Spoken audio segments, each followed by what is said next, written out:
કોંગ્રેસને સ્થાનાંતરણ રોકો, રોજગાર આપો યાત્રા પશ્ચિમ ચંપારણ જિલ્લાના બેટિયા ખાતે સ્થિત બેટી હારવા આશ્રમથી થઈ શરૂ।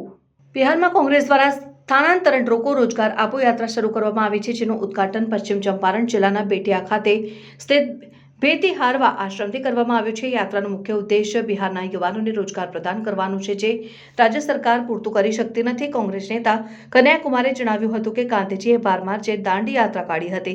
આ દેશ યાત્રાઓ માટે જાણીતું છે। અમે આ યાત્રા કાઢી રહ્યા છીએ જેથી બિહારના યુવાનોને રોજગાર મળી શકે, જે બિહાર સરકાર તેમને પ્રદાન કરવામાં નિષ્ફળ રહી છે। यात्रा मुख्य सूत्रों में सबको शिक्षा, सबको काम, हर बिहारी को बराबर का आत्मसम्मान, अने हिंदू हो या मुसलमान सबको मिले बराबर का आत्मसम्मान शामिल है। आ सूत्रों समाजना तमाम वर्गों ने समान सम्मान अने अवसरों प्रदान करवानी प्रतिबद्धता दर्शावे छे। कांग्रेसना आ प्रयासों बिहारना युवानोने रोजगार अने शिक्षणना क्षेत्रों सुधारणा लाववा माटे छे।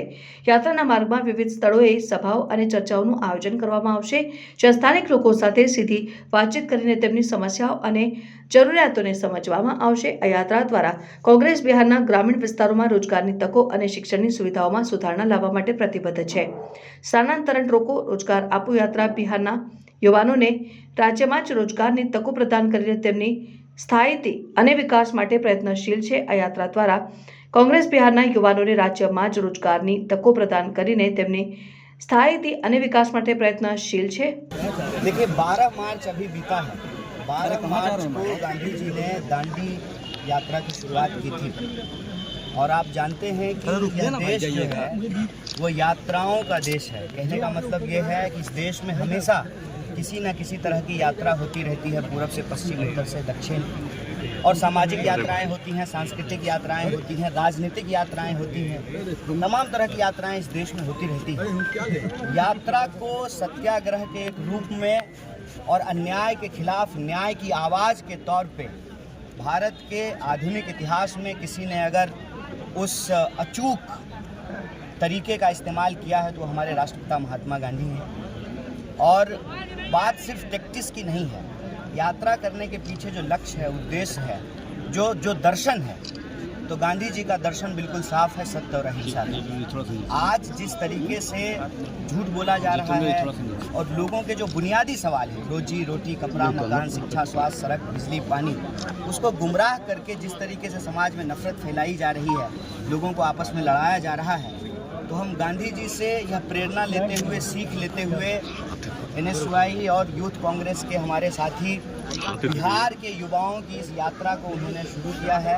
और यह बिहार के विभिन्न जिलों से होते हुए जो सबसे बड़ा सवाल है, पलायन का सवाल, नौकरी का सवाल, और नौकरी सरकार चूँकि दे नहीं पा रही है, इसीलिए बिहार के समाज को जो नफरत की आग में जलाने की कोशिश की जा रही है, जो उन्माद फैलाया जा रहा है, इन चीज़ों को ध्यान में रख करके यह यात्रा निकाली गई है। इस यात्रा का उद्देश्य बिल्कुल साफ है, सबको शिक्षा, सबको काम, हर बिहारी को बराबर का आत्मसम्मान, हिंदू हो या मुसलमान सबको मिले बराबर का आत्मसम्मान।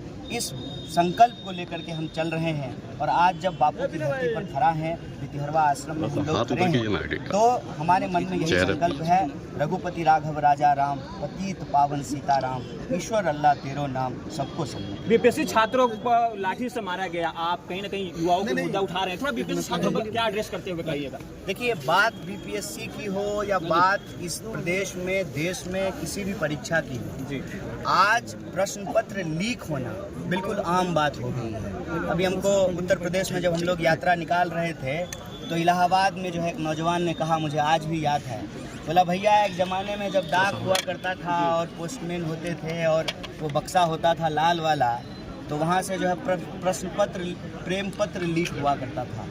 जितना जो है लव लेटर लीक नहीं होता है, उतना क्वेश्चन पेपर लीक हो रहा है। ये इलाहाबाद में एक नौजवान आकर के हमको बोला था, आज भी हमको याद है। कोई एग्ज़ाम बता दीजिए जिसमें धांधली नहीं होती हो, या जिसको लेकर के लिटिगेशन में नहीं जाना पड़ता हो। कानूनी विवाद होता है, विद्यार्थी जो है महीनों संघर्ष करते हैं, फिर भी सरकार जो है, ये सरकार का अहंकार है कि उनकी आवाज़ को नहीं सुना। मनु परमार जो है उन पर बहुत सारे केसेस हुआ है, इस्तीफा नहीं देते हैं और गुजरात से हैं, मोनू परमार।